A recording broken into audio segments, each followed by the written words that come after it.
بسم اللہ الرحمن الرحیم۔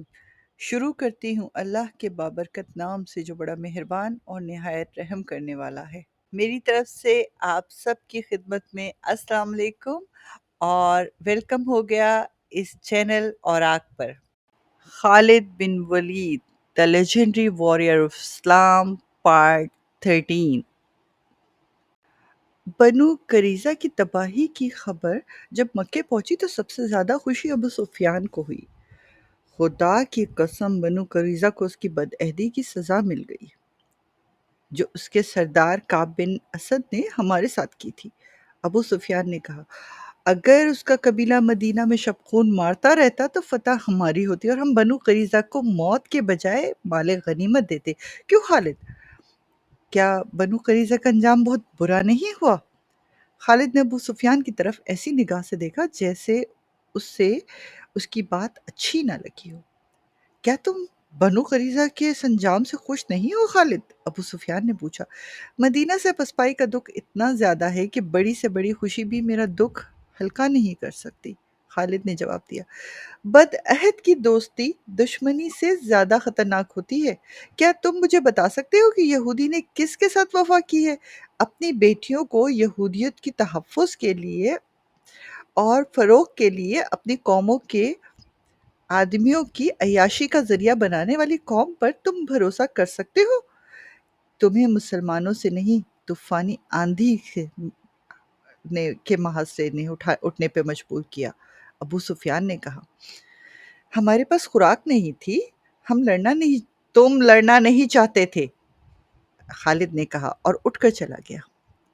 خالد اب خاموش رہنے لگا تھا۔ اسے کوئی زبردستی بلاتا تو جھنجھلا اٹھتا۔ اس کے قبیلے کے سردار ابو سفیان بھی اس سے گھبرانے لگا تھا۔ خالد اسے بزدل کہتا تھا۔ خالد نے اپنے آپ سے عہد کر رکھا تھا کہ مسلمانوں کو شکست دے گا، لیکن اسے جب بھی میدان جنگ میں مسلمانوں کی جنگی چالیں اور کا جذبہ یاد آتا، وہ دل ہی دل میں نبی اکرم صلی اللہ علیہ وآلہ وسلم کو خراج تحسین پیش کرتا تھا۔ ایسا عسکری جذبہ اور ایسی عسکری فہم و فراست قریش میں تو ناپید تھی۔ خالد خود اس طرز سے لڑنا چاہتا تھا، لیکن اسے قبیلے سے تعاون نہیں تھا۔ آج جب وہ مدینہ میں کی طرف جا رہا تھا تو اسے صرف اور صرف افسوس ہی ہو رہا تھا۔ خالد مدینہ پر ایک اور حملہ کرنا چاہتا تھا، مگر اہل قریش مدینہ کا نام سن کر دبک جاتے تھے۔ آخر اسے اطلاع ملی کہ مسلمان مکے پر حملہ کرنے آ رہے ہیں۔ اسے یہ خبر ابو سفیان نے سنائی تھی۔ مسلمان مکے پر حملہ کرنے صرف اس لیے آ رہے ہیں کہ ہم نے ثابت کر دیا ہے کہ قبیلہ قریش محمد صلی اللہ علیہ وسلم سے ڈرتا ہے۔ خالد نے ابو سفیان سے کہا، کیا تم نے اپنے قبیلے کو بتایا کہ مسلمان مکے پر حملہ کر سکتے ہیں؟ کیا قبیلہ حملہ روکنے کے لیے تیار ہے؟ اب اس بحث کا وقت نہیں کہ ہم نے کیا کیا اور کیا نہیں، ابو سفیان نے کہا۔ مجھے اطلاع دینے والے نے بتایا ہے کہ مسلمانوں کی تعداد تقریباً 1500 ہے۔ تم کچھ سوچ سکتے ہو؟ میں سوچ چکا ہوں، خالد نے کہا۔ مجھے 300 سوار دے دو، میں مسلمانوں کو راستے میں روک لوں گا۔ میں کرا الغیم کے پہاڑیوں پر گھات لگاؤں گا، وہ اسی درے سے گزر کر آئیں گے، میں انہیں اس وقت پہاڑیوں میں بکھیر کر مار دوں گا۔ تم جتنے سوار چاہو لے لو، ابو سفیان نے کہا، اور فوراً روانہ ہو جاؤ، ایسا نہ ہو کہ وہ درے سے گزر آئیں۔ خالد کو آج بھی یاد تھا کہ اس خبر نے اس کے جسم میں ایک نئی روح پھونک دی۔ اس نے اسی روز 300 سوار تیار کر لیے اور مسلمانوں کی تعداد جو کہ 1400 تھی، ان میں سے زیادہ تر نفری پیادہ تھی۔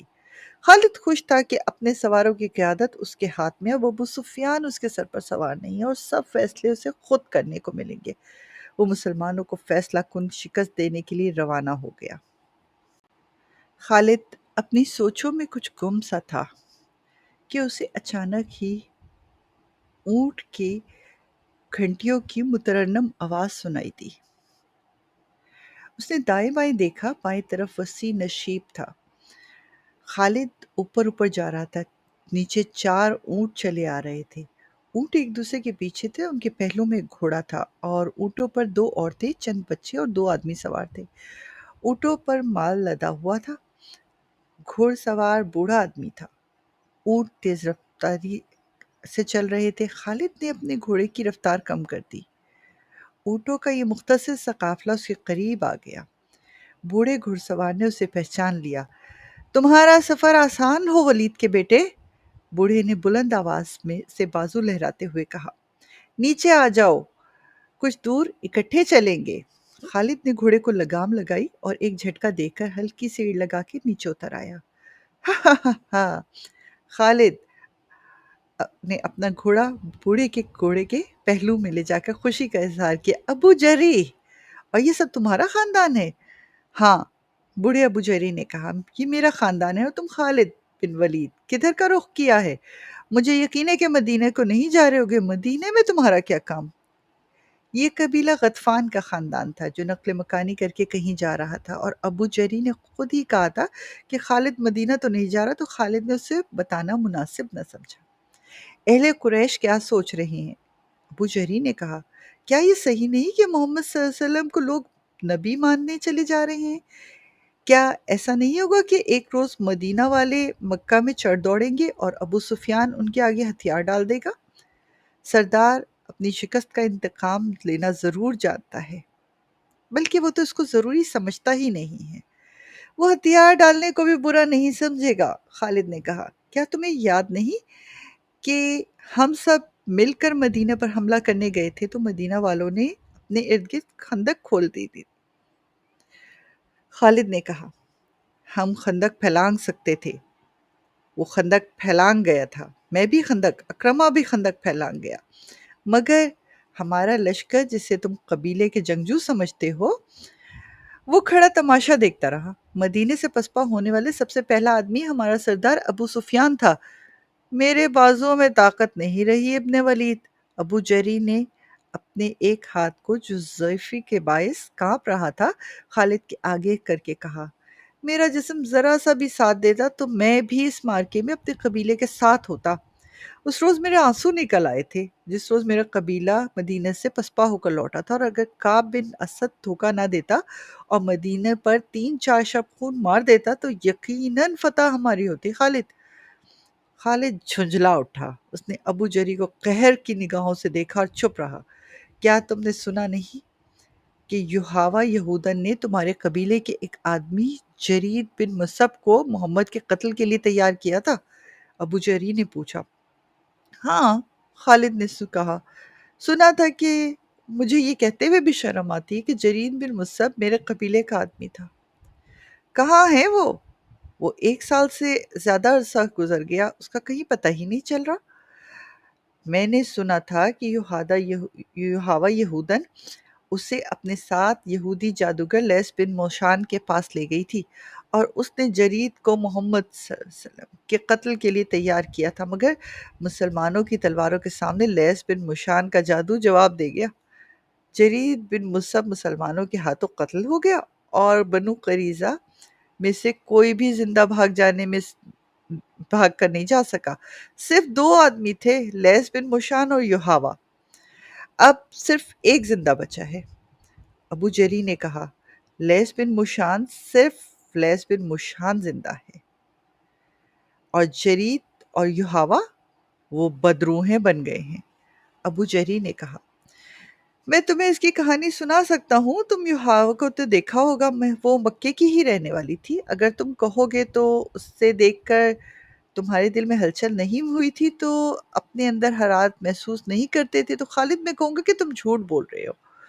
کیا تمہیں کسی نے نہیں بتایا کہ مدینہ پر حملے کے لیے غطفان اہل قریش سے کیوں جا ملا تھا، اور دوسرے قبیلے کے سرداروں نے کیوں ابو سفیان کو اپنا سردار تسلیم کر لیا تھا؟ یہ یحاوہ اور اس جیسی 4 یہودنوں کا جادو تھا۔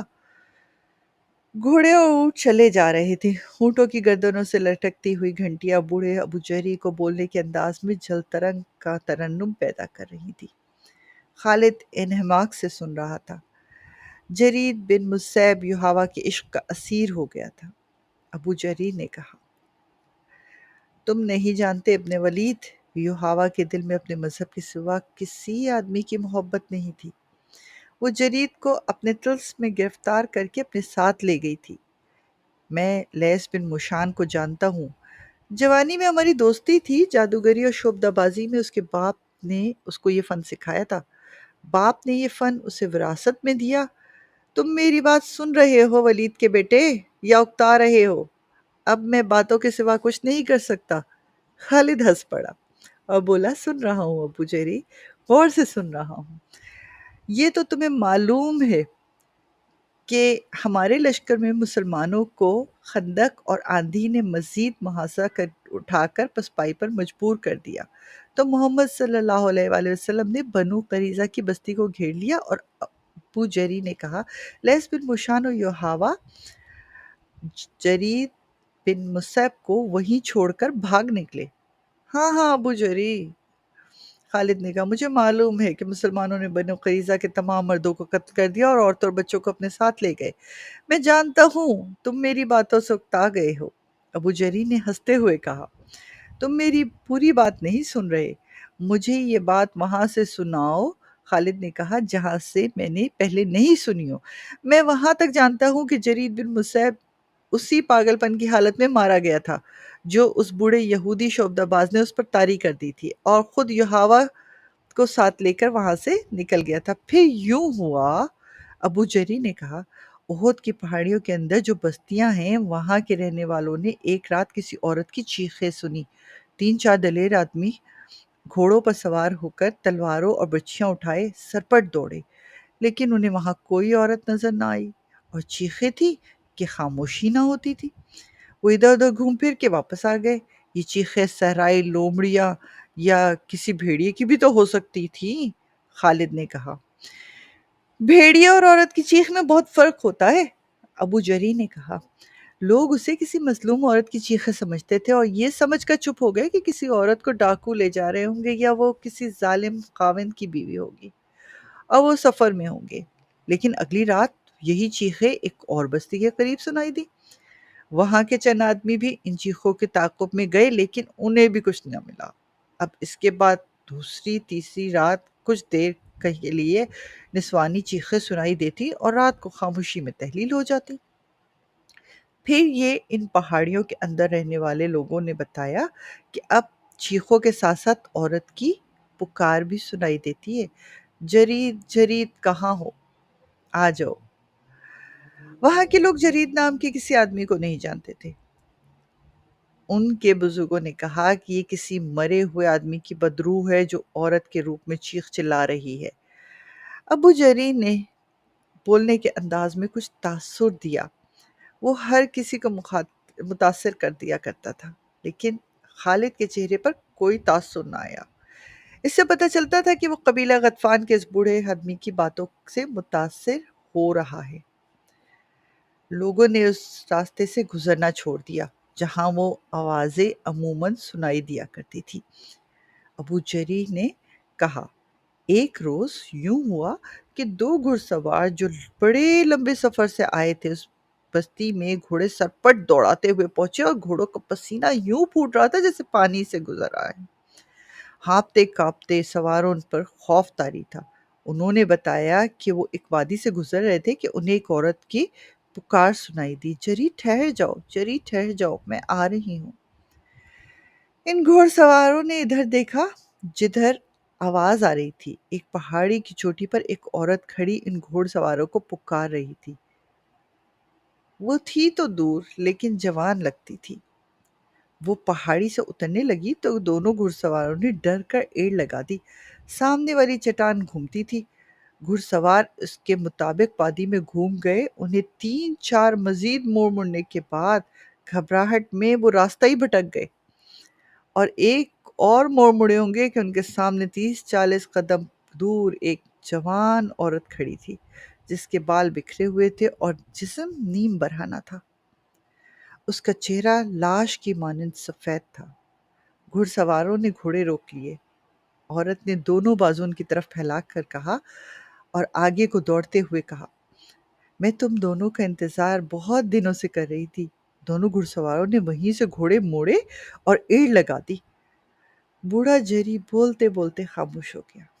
اس نے اپنا ہاتھ خالد کی ران پر رکھا اور بولا، میں دیکھ رہا ہوں کہ تمہارے پاس کھانے کے لیے کچھ نہیں ہے، کیا یہ اچھا نہیں ہوگا کہ ہم کچھ دیر کے لیے رک جائیں، پھر نہ جانے تم کب ملو گے۔ تمہارا باپ ولید بڑا اچھا دوست تھا میرا۔ تم میرے ہاتھوں کے پیدا ہوئے ہو، میں تمہاری خاطر تواضع کرنا چاہتا ہوں۔ روکو گھوڑا اور اتر آؤ۔ اور یوں وہ قافلہ وہیں پہ رک گیا اور اس بوڑھے آدمی نے خالد کی خاطر مدارات بھنے ہوئے گوشت سے کی اور کہا، کھاؤ ولید کے بیٹے۔ اس کے بعد بولا، وہ کسی مرے ہوئے آدمی یا عورت کی بدروح ہو سکتی تھی؟ اور پھر ایک خوفناک واقعہ ہو گیا۔ ایک بستی میں ایک اجنبی اس حالت میں آن گرا کہ اس کے چہرے پر لمبی لمبی خراشیں تھیں جن سے خون بہہ رہا تھا۔ اس کے کپڑے پھٹے ہوئے تھے اور جسم پر بھی خراشیں تھیں۔ وہ گرا اور گرتے ہی بے ہوش ہو گیا۔ لوگوں نے اس کے زخم دھوئے، اس کے منہ میں پانی ڈالا۔ وہ جب ہوش میں آیا تو اس نے بتایا کہ وہ چٹانوں کے درمیان سے گزر رہا تھا کہ ایک چٹان کے اوپر سے ایک عورت چیختی چلاتی اتنی تیزی سے اتری جتنی تیزی سے کوئی عورت اتر ہی نہیں سکتی تھی۔ یہ آدمی وہیں رک گیا، جیسے دہشت زدگی نے اس کے جسم کی قوت سلب کر لی ہو۔ وہ عورت اتنی تیزی سے آ رہی تھی کہ رک نہ سکی اور وہ اس سے ٹکرا گئی اور چیخ نما آواز میں بولی، تم آ گئے جرید، میں جانتی تھی تم زندہ ہو، آؤ چلیں۔ اس شخص نے اسے بتایا کہ وہ جرید نہیں ہے، لیکن وہ عورت اس کے بازو سے پکڑ کر گھسیٹتی رہی، کہتی رہی، تم جرید ہو، تم جرید ہو۔ اس شخص نے اس سے آزاد ہونے کی کوشش کی اور اسے دھکا دیا۔ وہ گر پڑی اور اٹھ کھڑی ہوئی۔ وہ آدمی جیسے کوئی پاگل عورت سمجھ کر وہیں کھڑا رہا۔ وہ اس طرح اس کی طرف آئی کہ اس کے دانت بھیڑیوں کی طرح باہر نکل گئے تھے اور اس نے ہاتھ سے آگے بڑھ کر اس کو درندوں کی طرح نوچ ڈالا اور اس کی انگلیاں خود بخود ٹیڑھی سی ہو گئی تھی۔ وہ آدمی ڈر کے الٹے قدم پیچھے ہٹا اور ایک پتھر سے ٹھوکر کھا کر پیٹھ کے بل گرا۔ وہ عورت اس طرح اس پر گری اور پنجے اس کے جسم پر گاڑنے لگی جیسے بھیڑیا اپنے شکار کو پنجوں میں دبوچ لیتا ہے۔ اس نے اس آدمی کا چہرہ نوچ لیا۔ اس نے اس عورت کو دھکا دیا اور اس کے نیچے سے نکل گیا، لیکن اس عورت نے اپنے ناخن اس شخص کے پہلوؤں میں اتار دیے اور اس طرح اس کے کپڑے پھاڑ ڈالے اور کھال بھی بری طرح زخمی ہو گئی۔ اس زخمی نے بتایا کہ اس عورت کی آنکھوں اور منہ سے شعلے نکل رہے تھے اور محسوس ہوتا تھا جیسے وہ انسان کے روپ میں کوئی درندہ ہو۔ اس آدمی کے پاس خنجر تھا، لیکن اس کے ہوش کچھ ایسے گم ہو گئے تھے کہ وہ خنجر نکالنا ہی بھول گیا۔ اتفاق سے اس آدمی کے ہاتھ میں اس عورت کے بال آ گئے۔ اس نے بالوں کو مٹھی میں لے کر زور سے جھٹکا دیا۔ وہ عورت چٹان پر گری۔ وہ آدمی بھاگ اٹھا اور اسے اپنے پیچھے اس عورت کی چیخیں سنائی دیتی رہیں۔ اسے بالکل یاد نہیں تھا کہ وہ اس بستی میں کس طرح پہنچا۔ وہ ان خراشوں کی وجہ سے بے ہوش نہیں ہوا تھا، بلکہ اس پر دہشت سوار تھی۔ پھر دو مسافروں نے بتایا کہ انہوں نے راستے میں ایک آدمی کی لاش پڑی دیکھی ہے جسے کسی درندے نے چیر پھاڑ کر ہلاک کر دیا ہو۔ انہوں نے بتایا کہ اس کے کپڑے پھٹے ہوئے تھے اور تمام جسم پر خراشیں تھیں۔ اس جگہ کے قریب جس جگہ اس عورت کی موجودگی بتائی جا سکتی ہے، چھوٹی سی ایک بستی تھی۔ وہاں کے لوگوں نے نقل مکانی کا ارادہ کر لیا، لیکن یہودی جادوگر لیس بن مشان وہاں پہنچ گیا۔ اسے کسی طرح پتہ چل گیا ہے کہ ایک عورت اس علاقے میں جرید جرید پکارتی اور چیختی چلاتی رہتی ہے اور جو آدمی اس کے ہاتھ آئے اسے چیر پھاڑ دیتی ہے۔ ابو جہری نے خالد کو باقی کہانی یوں سنائی۔ اسے بدروحوں کے علم کے ساتھ گہری دلچسپی تھی اور وہ لیس بن موشان کو بھی جانتا تھا۔ جب اسے پتہ چلا کہ یہودی جادوگر وہاں پہنچ گیا ہے تو وہ بھی اپنے گھوڑے پر سوار ہوا اور وہاں جا پہنچا۔ وہ اس بستی میں جا پہنچا جہاں لیس بن موشان آ کر ٹھہرا ہوا تھا۔ ابو جہری، لیس بن موشان نے بازو پھیلاتے ہوئے کہا، تم یہاں کیسے آ گئے؟ میں یہ سن کر آیا ہوں کہ تم اس بدرو پر قابو پانے کے لیے آئے ہو۔ ابو جہری نے اسے بغلگیر ہوتے ہوئے کہا، کیا میں نے ٹھیک سنا ہے کہ اس بدرو نے یا جو کچھ بھی ہے وہ 3-4 آدمیوں کو چیر پھاڑ ڈالا ہے؟ وہ بدرو نہیں ہے میرے بھائی، لیس بن مشاد نے ایسی آواز میں کہا جو ملال اور پریشانی سے دبی ہوئی تھی۔ وہ خدائے یہودا کی سچی نام لیوا ایک جوان عورت ہے۔ اس نے اپنی جوانی، اپنا حسن اور اپنی زندگی یہودیت کے نام پر وقف کر رکھی تھی۔ اس کا نام یوحوا ہے۔ میں نے اسے مکہ میں 2-4 مرتبہ دیکھا تھا، ابو جریح نے کہا۔ اسے کچھ جھوٹے سچے قصے بھی سنے تھے۔ یہ بھی سنا تھا کہ اس نے قریش کے ایک آدمی جرید بن مصعب کو تمہارے پاس لا کر محمد صلی اللہ علیہ وسلم کے قتل کے لیے تیار کیا ہے۔ پھر میں نے یہ بھی سنا تھا کہ تم اور یحاوہ مسلمانوں کے محاصرے سے نکل گئے ہو اور جرید پیچھے رہ گیا ہے۔ اگر یحاوہ زندہ ہے اور وہ بدرو نہیں ہے تو وہ اس حالت تک کس طرح پہنچی؟ اس نے اپنے سب کچھ خدائے یہودا کے نام پر قربان کر رکھا تھا، لیس بن موشاد نے کہا، لیکن آخر کو وہ انسان تھی، جوان تھی، وہ جذبات کی قربانی نہ دے چکی۔ اس نے جرید کی محبت کو اپنی روح میں اتار لیا تھا۔ جرید پر جتنا اثر میرے خاص علم کا تھا اتنا ہی یحاوہ کی والہانہ محبت کا تھا۔ میں سمجھ گیا، ابو جری نے کہا، اسے جرید بن مصعب کی موت نے پاگل بنا دیا ہے۔ کیا تمہارا عمل اور جادو اس عورت پر نہیں چل سکتا؟ لیس بن موشان نے لمبی آہ بھری اور بے نور آنکھوں سے ابو جری کو ٹکٹکی باندھ کر دیکھا اور کچھ دیر چپ رہنے کے بعد کہا، میرا عمل اس پر کیا اثر کرتا؟ وہ مجھے بھی چیر پھاڑنے کو مجھ پر ٹوٹ پڑتی تھی۔ میرا عمل اس صورت میں کام کر سکتا تھا جب وہ میری آنکھوں میں آنکھیں ڈال کر دیکھے اور میرا ہاتھ تھوڑی دیر کے لیے اپنے ماتھے پر رکھنے دے۔ جہاں تک میں اس علم کو سمجھتا ہوں، ابو جری نے کہا، وہ پاگل ہی ہو چکی ہے اور تمہیں اپنا دشمن سمجھنے لگی ہے، اور اسے میرے خلاف دشمنی یہ ہے کہ میں جرید کو مسلمانوں کے رحم و کرم پر چھوڑ آیا ہوں۔ لیس بن موشان نے کہا، میں اسے اپنے ساتھ لا سکتا تھا، لیکن وہ اس حد تک میرے طلسماتی علم کے زیر اثر آ چکا تھا کہ ہم اسے زبردستی لاتے تو شاید مجھے یا یحاوہ کو قتل کر دیتا۔ میں نے اس کے ذہن میں درندگی کا ایسا تاثر پیدا کیا تھا کہ وہ قتل و غارت کے سوا کچھ اور سوچ ہی نہیں سکتا تھا۔ اگر میں ایک درخت کی طرف ہی اشارہ کرتا اور کہتا کہ یہ محمد ہے تو وہ تلوار اس درخت کے تنے میں گاڑ دیتا۔ مجھے یہ بھی توقع تھی کہ وہ پیچھے رہ گیا تو ہو سکتا ہے کہ محمد صلی اللہ علیہ وسلم تک پہنچ جائے اور اسے خود قتل کر دے۔ کیا تم اب یحاوہ پر قابو پا سکو گے؟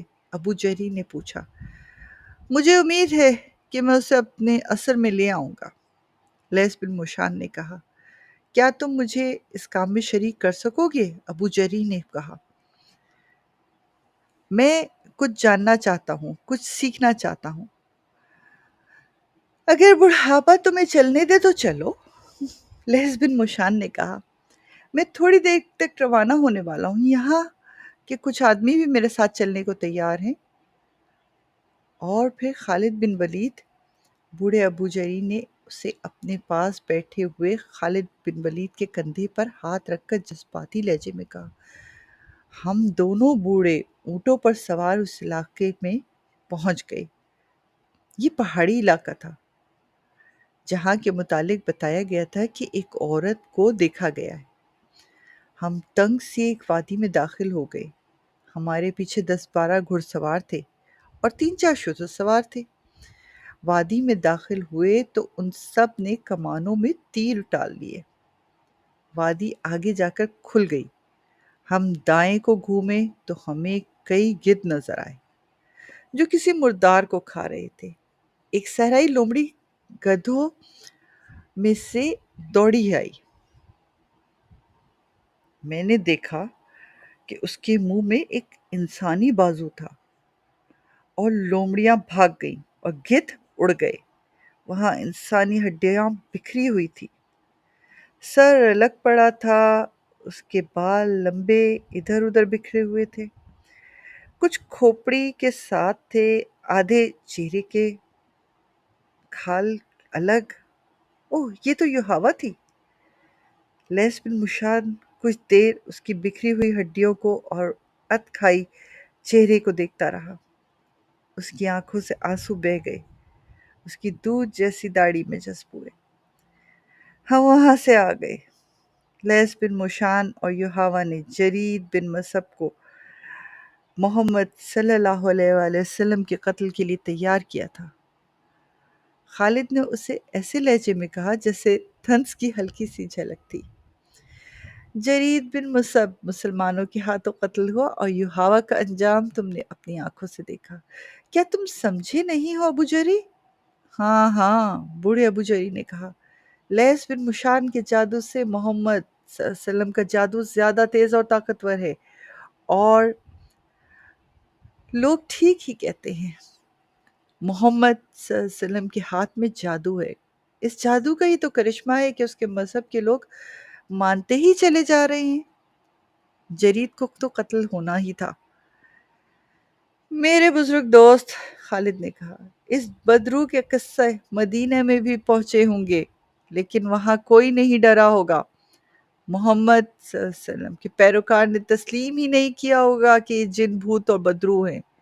محمد صلی اللہ علیہ وسلم کے پیروکار کو ڈرنے کی کیا ضرورت ہے؟ ابو جریح نے کہا۔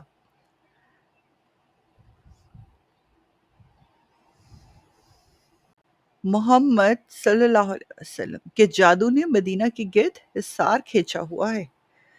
محمد صلی اللہ علیہ وسلم کو قتل نہیں کیا جا سکتا، وہ احد کی لڑائی میں زخمی ہوا اور زندہ رہا۔ تمہارا اور ہمارا اتنا زیادہ لشکر مدینہ کی اینٹ سے اینٹ بجانے کے لیے گیا تو ایسی آندھی آئی کہ ہمارا لشکر ہی تتر بتر ہو گیا۔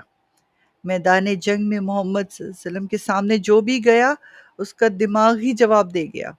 کیا تم جانتے ہو خالد، محمد صلی اللہ علیہ وسلم کے قتل کے ایک اور کوشش ناکام ہو چکی ہے؟ سنا تھا، خالد نے کہا، پوری بات کرم نہیں۔ یہ خیبر کا واقعہ ہے، ابو جہری نے کہا۔ مسلمانوں نے خیبر کے یہودیوں پر چڑھائی کی تو یہودیوں نے ایک دن بھی مقابلے میں جم کر لڑائی میں حصہ نہ لیا۔ فریب کار قوم میدان میں نہیں لڑ سکتی، خالد نے کہا۔ یہودی پیٹھ پر وار کیا کرتے ہیں، اور وہ انہوں نے خیبر میں کیا، ابو جہری نے کہا۔ یہودیوں نے مقابلہ تو کیا تھا، لیکن ان پر محمد صلی اللہ علیہ وسلم کا خوف پہلے سے طاری تھا۔ میں نے سنا تھا کہ جب مسلمان خیبر کے مقام پر پہنچے تو یہودی مقابلے کے لیے نکل آئے۔ ان میں سے بعض محمد صلی اللہ علیہ وسلم کو جانتے تھے، پہچانتے بھی تھے۔ کسی نے بلند آواز میں کہا کہ محمد بھی آیا ہے، پھر کسی اور نے چلا کر کہا محمد بھی آیا ہے۔ یہودی لڑے تو صحیح، لیکن ان پر محمد کا خوف ایسا سوار تھا کہ انہوں نے ہتھیار ڈال دیے۔ یہودیوں نے شکست کھائی تو انہوں نے رسول کریم صلی اللہ علیہ وآلہ وسلم سے وفاداری کا اظہار کرنا شروع کر دیا، اور ایسے مظاہرے کی جن سے پتہ چلتا تھا کہ مسلمانوں کی محبت سے یہودیوں کے دل لبریز ہیں۔ انہی دنوں جب رسول کریم صلی اللہ علیہ وسلم خیبر میں ہی تھے، ایک یہودن نے آپ صلی اللہ علیہ وسلم کو اپنے گھر کھانے کی دعوت دی۔ اس نے عقیدت مندی کا اظہار ایسے جذباتی انداز سے کیا کہ نبی اکرم صلی اللہ علیہ وسلم اس سے مایوس نہ کر سکے۔ آپ صلی اللہ علیہ وسلم اس کے گھر کھانے پر چلے گئے۔ اس سے آگے کیا ہوا جاننے کے لیے انتظار کیجیے اگلی ویڈیو کا۔ اپنا بہت سارا خیال رکھیے گا، دعاؤں میں یاد رکھیے گا۔ اللہ حافظ۔